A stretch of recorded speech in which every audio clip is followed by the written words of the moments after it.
நீங்கள் சொன்ன பிக் பேங்க்லேருந்து கனெக்ட் பண்ணோம்னா அந்த பிரபஞ்சத்தை பற்றி நீங்கள் நிறைய அதில் எழுதியிருந்தீங்க. ஜென்சி 2K இவங்களுக்கெல்லாம் ஒரு கனெக்ட் ஆகிற மாதிரியான கவிதைகள் நிறைய இருக்கும். இதை வந்து என்னுடைய நண்பருக்கு வாங்கி கொடுத்தப்போ அவருடைய அப்பா வந்து இந்த புக் என்ன புதுசாக இருக்கேன்னு சொல்லிட்டு டேபிள் எடுத்து ஒரு கவிதையை வாசித்திருக்காரு. அடடா அப்படின்னு சொல்லிட்டு ஒரு 1 hourல புத்தகத்தை ஃபுல்லாகவே வாசித்து முடிச்சிருக்காரு. 75 வயசுக்கு மேலே இருக்கும்னு நினைக்கிறேன் அவருக்கு.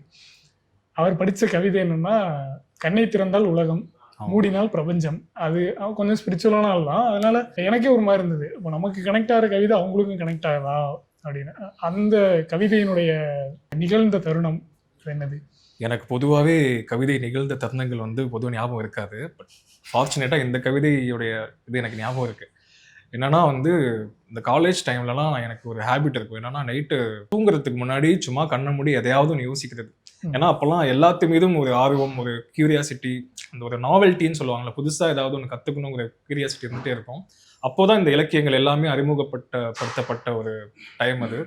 சயின்ஸ் மேலேயுமே எனக்கு ஒரு பயங்கரமாக படிப்பு வரல. ஒரு மாதிரி சயின்ஸ், அந்த ஃபிசிக்ஸ் மேக்ஸ்லாம் வரலையே தவிர ஒரு மாதிரியான ஒரு தியரிட்டிக்கலான ஒரு சயின்ஸ் இருக்கும்ல, அது மேலே எனக்கு ஒரு மிகப்பெரிய ஒரு ஈர்ப்பு உண்டு எப்போவுமே.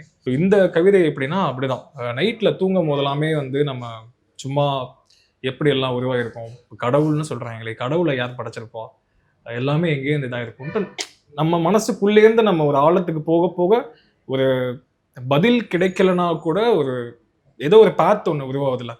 ஸோ அந்த மாதிரி வந்து இப்போ நம்ம கண்ணை திறந்தோம்னா நமக்கு தெரியறது எல்லாமே இந்த ரேஸ் இது மூலியமாக காணப்படுற அந்த உலகம் தான்.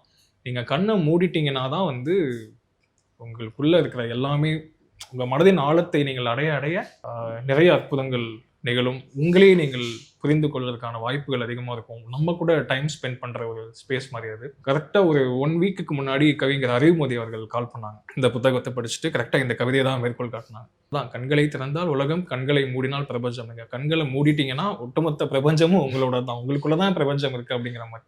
ட்ராவலிங் இன்சைட் அவர் செல்ஸ் தான். அதில் இன்னொரு கவிதையில் எழுதியிருக்கீங்கன்னு நினைக்கிறேன், இவ்வளவு பெரிய பிரபஞ்சத்தில் எனக்கென்று ஒரு சின்னதாக உலகம் கூட இல்லை.